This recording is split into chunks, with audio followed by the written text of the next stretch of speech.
घटना को अंजाम दिया गया था, क्या पूरा मामला है, आरोपी अरेस्ट कर दिए गए?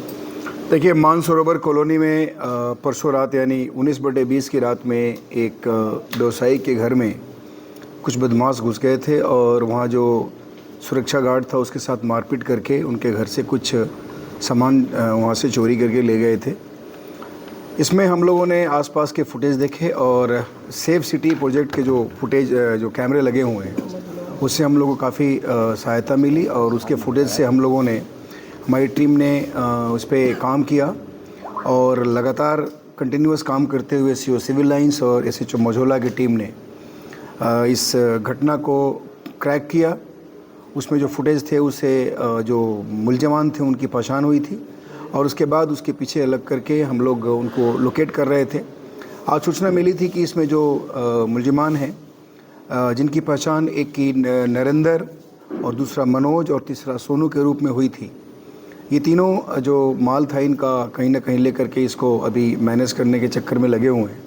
उसी समय पुलिस ने इनका पीछा किया और हर्बल पार्क जो गागन नदी का एक पटरी है उस पर इन लोगों ने पुलिस की गाड़ी को देख करके अभी आज से कुछ घंटे पहले घंटे पहले इन लोगों ने पुलिस की टीम पर भी अटैक किया।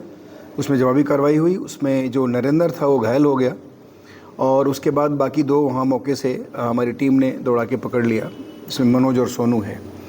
नरेंद्र बेसिकली ढक्का का रहने वाला है, थाना क्षेत्र मझोला, और जो सोनू है ये कटघर डबल फाटक का रहने वाला है और मनोज काशीराम डबल स्टोरी का है। बेसिकली नरेंद्र इलेक्ट्रिशियन है और ये घरों में जाकर के काम करता है।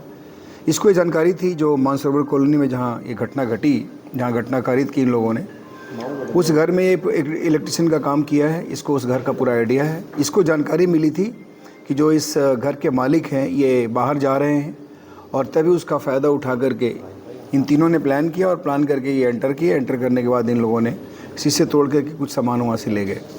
उसके बाद उस बीच में जब उसमें जो गार्ड ने प्रतिरोध किया तो उसके साथ मारपीट भी की, उससे वो उसकी उंगली कट गई थी, घायल भी हो गया था वो। और हम लोगों ने इस तीनों को अभी हम लोगों ने अरेस्ट किया है। जो नरेंद्र है वो अभी अस्पताल में है। बाकी जो दो हैं इनको आपके सामने लाया गया है। इसमें जितना माल ये लोग लेकर गए थे वो 100% माल हम लोगों ने रिकवर किया है।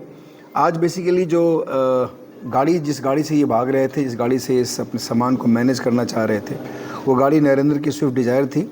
उसको भी हम लोगों ने कब्जे में लिया है और ऑलमोस्ट सारा माल हम लोगों को बरामद हुआ है। वहाँ से DVR भी ले गए थे, चूँकि उस घर में काफ़ी कैमरे लगे हुए थे जिसकी जानकारी नरेंद्र को थी और कैमरे भी नरेंद्र ने ही लगाए थे, तो इसको DVR के लोकेशन की जानकारी थी, उसको भी ये वहाँ से ले गया था। तो ये सारी चीज़ें DVR भी बरामद हुई हैं और ये 100% ये घटना विदिन फ्यू आवर्स हम लोगों ने इसे क्रैक किया है और इसमें जो टीम है उस टीम को SSP साहब की तरफ से 10,000 रुपये का इनाम दिया गया।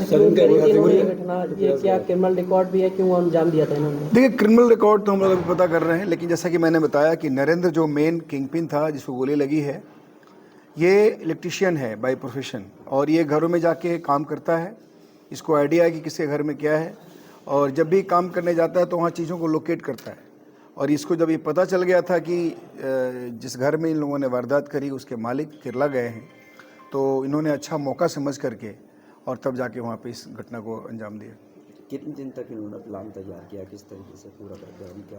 देखिए, जो नरेंद्र बेसिकली ये जानता है मनोज को और सोनू को। ये तीनों अलग अलग हैं और इन लोगों का साथ साथ काम करना है, उठना बैठना है और तभी इन लोगों ने प्लान किया और बेसिकली नरेंद्र ने ही सारी कहानी बताई थी इन लोगों को, क्योंकि उसी को ऐसे घरों का आइडिया होता है और सामान का आइडिया होता है। Thank you.